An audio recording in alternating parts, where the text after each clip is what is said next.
기재에 사실 굉장히 중요한 부분은 진로 탐색과 체험 활동인데 이제 평가 방안이 그것을 커버하지 못하고 있다 그러셨는데 사실 제가 연구하고 오늘 발표해드린 부분은 교과에 대한 평가만을 다루고 있습니다. 진로 체험과 탐색과 체험 활동에 대해서는 따로 이제 그에 맞는 평가가 이루어질 거고요. 교과에서 시험을 안 보는 대신에 중간 기말고사 안 보는 대신에 우리가 평가를 어떻게 할 것이냐에 대해서 이제 같이 고민을 해본 거고요.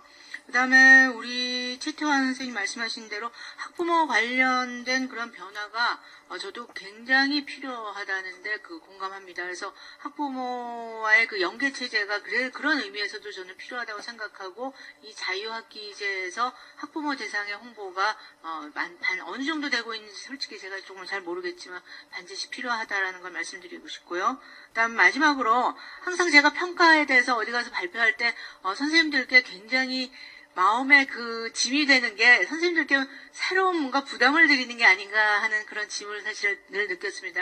평가가 없는 건데 왜 평가를 더 새롭게 해서 더 힘들게 해드리나 하는 그런 이제 짐이 있는데 저는 이렇게 생각합니다. 지금 서술형의 그런 평가 결과를 기재한다거나 평가를 형성평가하시는데 있어서 너무 가장 이상적으로 하면 좋으나 여러 가지 지금 시작 아닙니까? 지금 정말 간신히 일어나서 걸음마를 하고 있다고 생각을 하시고요.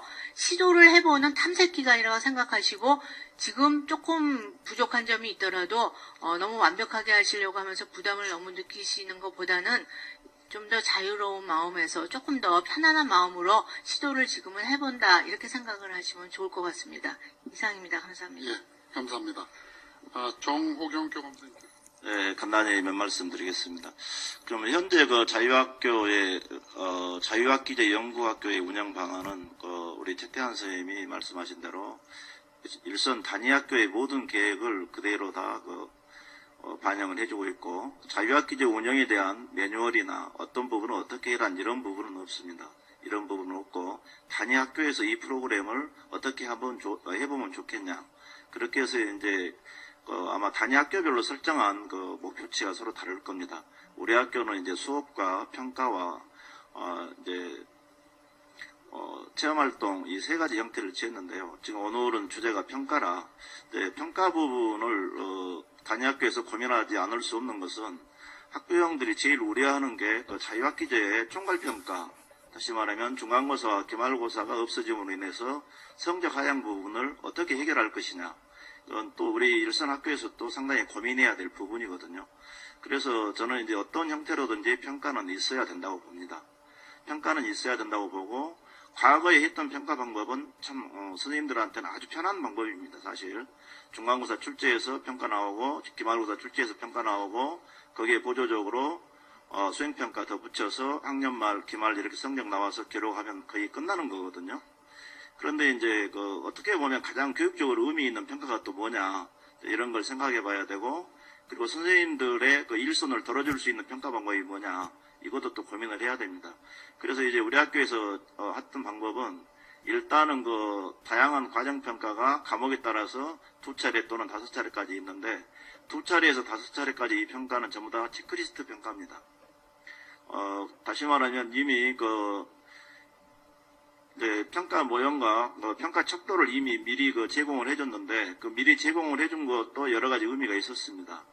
학부형님들도 미리 평가 척도에 대해서 봐야 될 필요가 있고 또 학생들도 봐야 될 필요가 있어서 각 교과에서 협의한 다양한 과정평가는 체크리스트 형태로 되어 있었고 사실 체크리스트 형태의 평가는 그렇게 어렵지는 않습니다.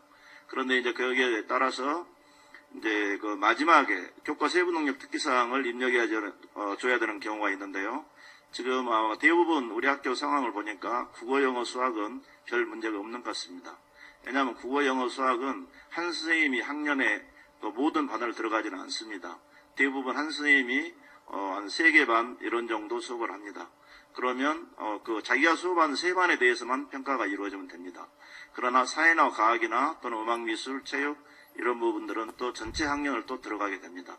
그러면 이제 전체 학년에 대한 어떤 형태로든지 서술적 표현이 있어야 되는데 이런 부분들을 업무를 최소화하는 이런 측면에서 과정평가했던 1차, 2차, 3차의 평가 결과가 한꺼번에 데이터상으로 좀 매번 평가 결과가 연말이 되면 학년말이 되면 선생님들이 이렇게 좀 일목요연하게 볼 수 있고 그 평가 결과의 그 3차례 또는 5차례 평가 결과의 내용을 바탕으로 해서 간략하게 이렇게 서술해주는 이런 형태를 지금 취해 있었고 또 일부 그런 부분에 프로그램화 시키려고 이제 연구하고 고민하고도 있습니다.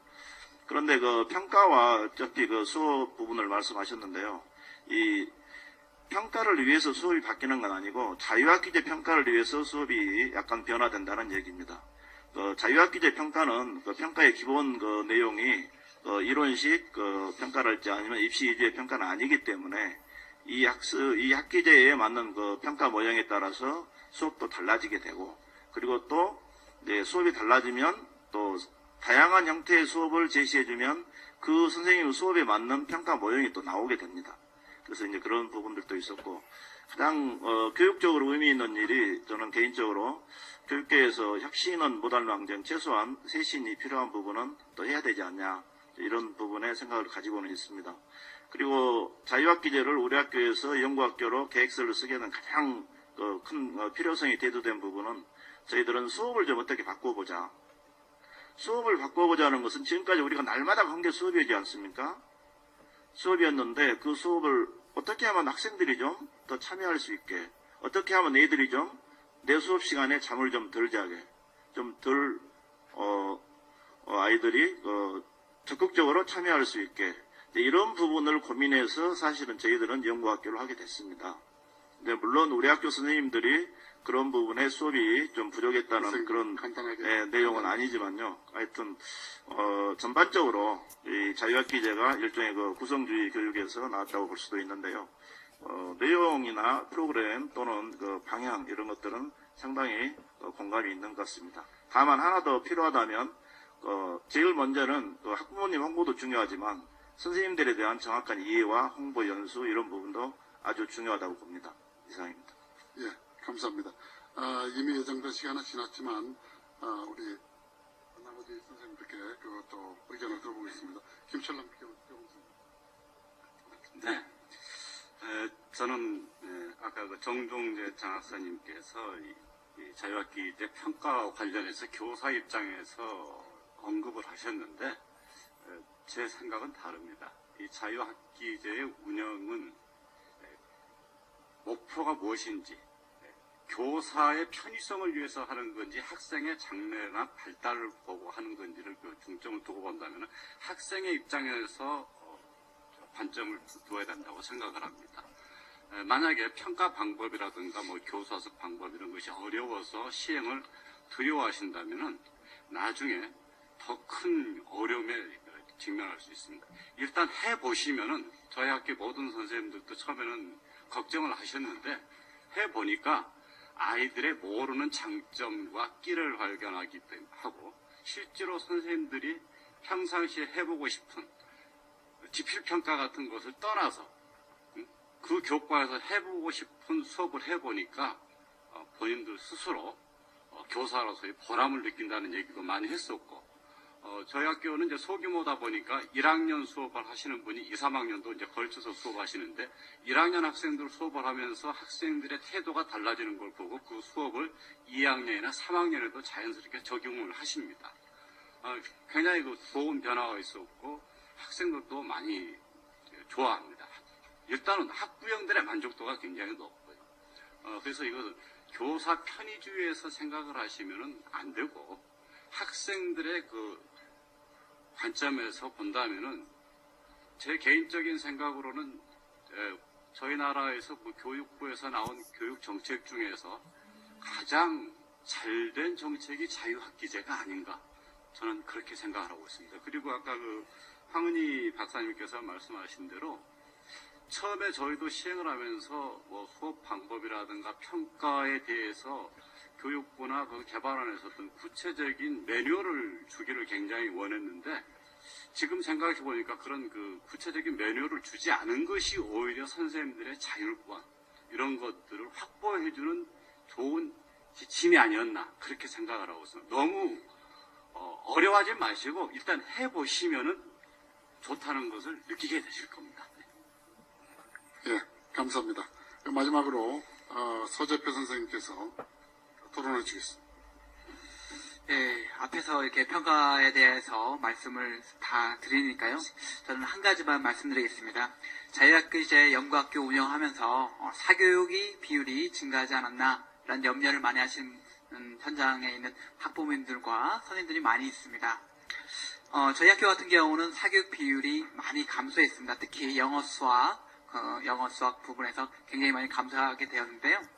그 비율이 한 절반은 아니지만은 학생들 감소한 이유가 바로 그 학습 부담에 대해서 좀 벗어날 수 있었다라는 겁니다. 가장 중요한 게 자유학기제는 좀 부담감을 좀 덜어주자라는 취지가 있거든요.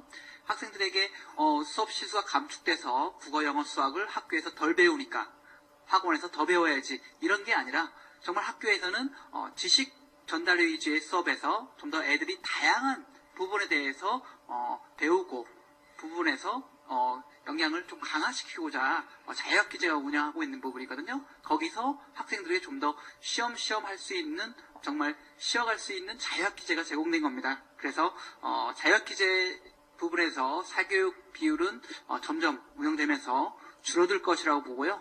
특히 예체능뿐만 아니라 다양한 프로그램이 하다 보니까 학교 현장에 대한 그 여러 가지 교육을 받을 수 있는 기회가 생겨날 수 있었습니다. 그래서 저희 같은 경우는 농어촌 부분에 대해서 악기 배우기라든지 또는 다양한 프로그램 참여하는 부분이 기회가 굉장히 적었는데요. 학교에서 이 부분에 대해서 소화할 수 있었으니까 사교육 현장에서는 좀 줄어드는 그런 부분에 대한 계기가 되었습니다. 예, 이상입니다. 예, 감사합니다. 혹시 우리 여기 참석하신 여러분들께서 이것만은 꼭 질문을 해야 되겠다 하는 분이 계시면 질문을 해주시면 되겠습니다.